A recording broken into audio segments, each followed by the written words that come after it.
Abyss Empire ကိုစတင်တည်ထောင်ခဲ့သူဘုရင်မှာ Obsidia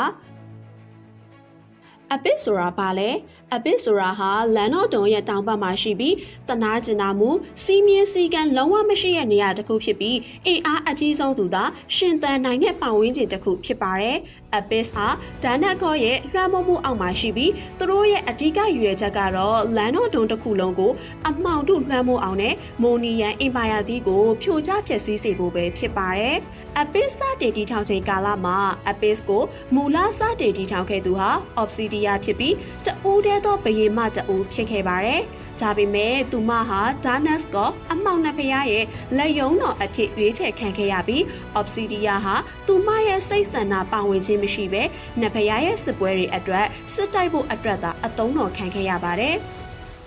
Obsidia အုပ်ချုပ်မှုကာလအတွင်းထိန်းချုပ်မှုလျော့ရဲလာခြင်းပြည်သူများအားဖိနှိပ်ခေါင်းပုံဖြတ်ခြင်းစရာတွေဟာ Obsidia အုပ်ချုပ်မှုကြောင့်ဟုခံယူက Thamas အား Alice နဲ့ပူးပေါင်းပြီးအာနာပလင်ကိုသစ္စာဖောက်သိမ်းပိုက်ခဲ့ပါတယ်။ Obsidia ဟာ Darkness ကအမှောင်နှစ်ဖျားအားပုံကန်တိုက်ခိုက်ပြီးအပြင်းအထန်ဒဏ်ရာရနေချိန်မှာ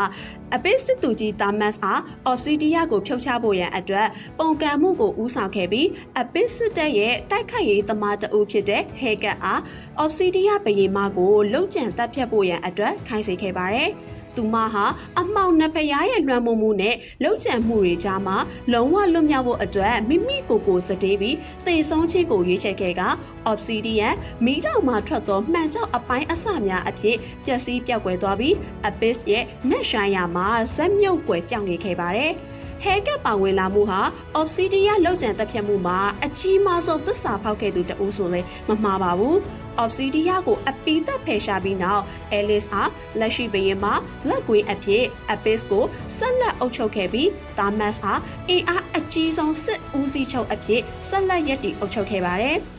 T-Rock ဟာ Alice နဲ့ Thamas တို့ရဲ့အာဏာအုပ်ချုပ်မှုအောက်မှာမွေးဖွားလာခဲ့ပြီး Obsidia အုပ်စိုးစဉ်က T-Rock ဟာမွေးဖွားခြင်းမရှိသေးပါဘူး။ Alice နဲ့ Thamas တို့ဟာ Monian Empire ရဲ့မင်းသားဖြစ်တဲ့ T-Rock ကိုငယ်စဉ်ကလေးဘဝတွင်ခိုးယူက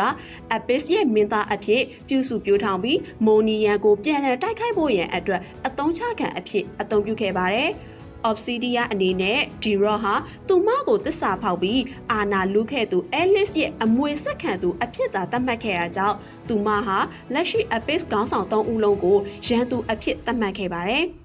ဒါအပြင် Selena ဟာလည်း Alice Abyss ကိုစတင်အုပ်ချုပ်ပြီးမကြာမီ Obsidia နေရာသို့ဝင်ရောက်ဆက်ခံရန်အတွက် Darkness လော့ဆွဲအားနဲ့လဲလှယ်ကကိုယ်ပိုင်အာဏာရရှိဖို့စ조사ရန်အတွက် Abyss စီတို့ရည်ရွယ်ချက်ရှိရောက်ရှိလာတာဖြစ်ပါတယ်။ထို့နောက်သူမရဲ့ခန္ဓာကိုယ်တွေကို Darkness ရဲ့စွမ်းအားဝင်ရောက်ပြီးလုံးဝသိဆုံးတော့မယ့်အခြေအနေမှာ Moon God လာနက်ဖျားရဲ့အလင်းစွမ်းအားဟာ Selena ကိုဝင်ရောက်ကာကွယ်ခဲ့ပါတယ်။ရလက်အနေနဲ့ကတော့ Selena ရဲ့ခန္ဓာကိုယ်ထဲမှာအလင်းနဲ့အမောင်စွမ်းအားနှစ်မျိုးလုံးဟာမျှတစွာအချိုးကျပေါင်းစပ်သွားခဲ့တာကြောင့် Selena ဟာလက်ရှိ Abyss ဘုရင်မ Alice ကိုယ်တိုင်ကြောက်ရတဲ့စွမ်းအားရှိသူတဦးဖြစ်လာခဲ့ပါတယ်။နောက်ပိုင်း Obsidia နိုးထလာတဲ့အခါ Abyss မှာရှုပ်ထွေးမှုတွေဖြစ်ပေါ်လာပြီး Obsidia ရဲ့တကုတည်းသောရည်ရွယ်ချက်ဟာ Abyss ရဲ့စစ်မှန်တဲ့ဘုရင်မအဖြစ်အာဏာပြန်လည်လုယူပြီးနောက်နတ်ဖျားတို့ရဲ့ထိန်းချုပ်မှုမှာ Abyss ကိုအပီးတိုင်လွတ်မြောက်ခြင်းနဲ့ရည်ရွယ်ချက်တစ်ခုသာရှိပါတယ်။